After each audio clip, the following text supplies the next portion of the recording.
তোমরা সব জানো এই দোলে যখন দিয়েছিল দোল দিতে হয়, তাহলে কি হয় তোমাদের মনের দোল সদাই কৃষ্ণ নামের দুলবে। হ্যাঁ, এইবার দোল খেলা যখন হয়ে গেল, এইবার সখীরা বলছে একটু রং তুলতে হবে, হোলি খেলা খেলতে হবে।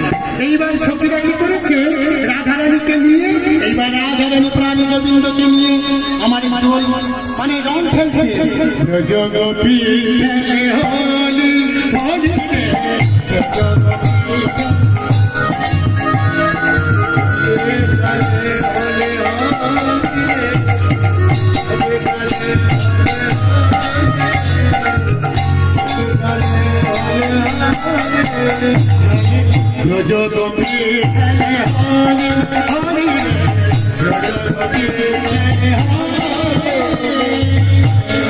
এইবার সকলে হরি খেলছে।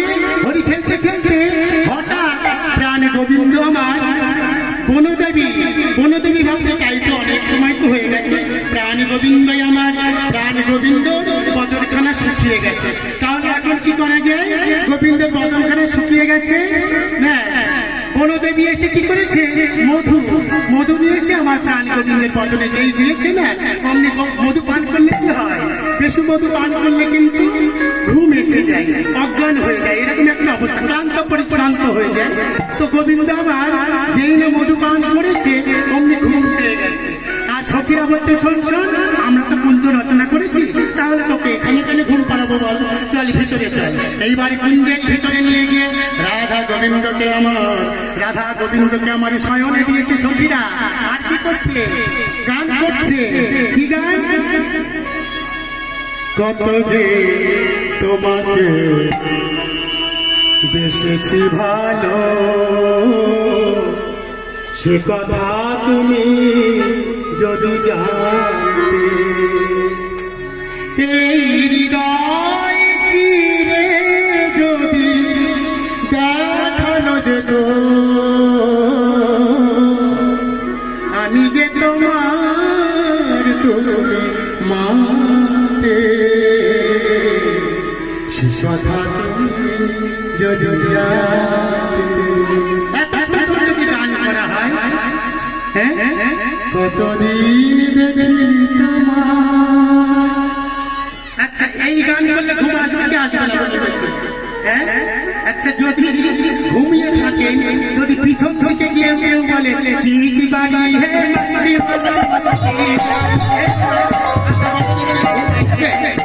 ঘুম আসবে? এইসব গান ঘুম আসবে? ঘুম আসবে। এত সুন্দর গান করছে আর গোবিন্দ আমার শয়নে আছে। হ্যাঁ, হঠাৎ সুখ সারিকে ডাকলেন, হ্যাঁ, রাধা গোবিন্দ শয়নে আছে, তোমরা ওই মগ ডালে গিয়ে বসে থাকো, যদি বাদিনীগণ চলে আসে, বাদিনীগণ এলে খবর দেবে। এইবার সুখ সারি দুজনে ওই মগ ডালে গিয়ে বসে আছে, আর দুজনে কথন করছে।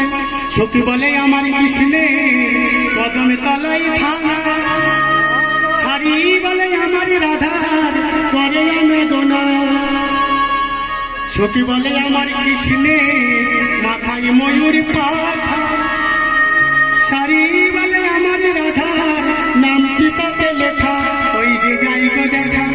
সখী বলে আমার কৃষ্ণ গিরি ধরেছিল, সারি বলে আমার রাধা শক্তি সঞ্চারিল। এই কথোপকথন দুজনাই করছে। হঠাৎ দেখতে পাচ্ছে দূর থেকে জটিলা আসছে। এইবারে যেই না শুনতে পেয়েছে জটিলা এলো, জটিলা এলো, জটিলা এলো। তোমরা গান শোনাচ্ছ, তোমরা জানো না বাদিনীগণ আসছে। এই বাদিনীগণকে আসছে দেখে তাড়াতাড়ি রাধারানীকে প্রাণ গোবিন্দকে জাগিয়ে দিয়েছে। রাধারানী আমার প্রাণ, রাধারানী আমার চললেন সখীদের নিয়ে কোথায়? সেই রাধা কুণ্ডের অপোজিটে উল্টো দিকে আছে জবাকুঞ্জ, যেখানে সূর্য মন্দির, যার এক নাম। যারা বৃন্দাবনে গেছেন দেখে আসবেন, সেই জবাকুঞ্জে গিয়েছে। আর এদিকে প্রাণ গোবিন্দ আমার সখাদের নিয়ে খেলছে। যেই না প্রবেশ করেছেন কুঞ্জের মধ্যে, এইবার ওই জটিলা সেখানে প্রবেশ করেছে। প্রবেশ করে বলছে, ও বৌমা, বৌমা, এই ললিতা, তোমরা এখনো পুজো শুরু করোনি? বলছে, বারে পুজো শুরু করবো কি করে?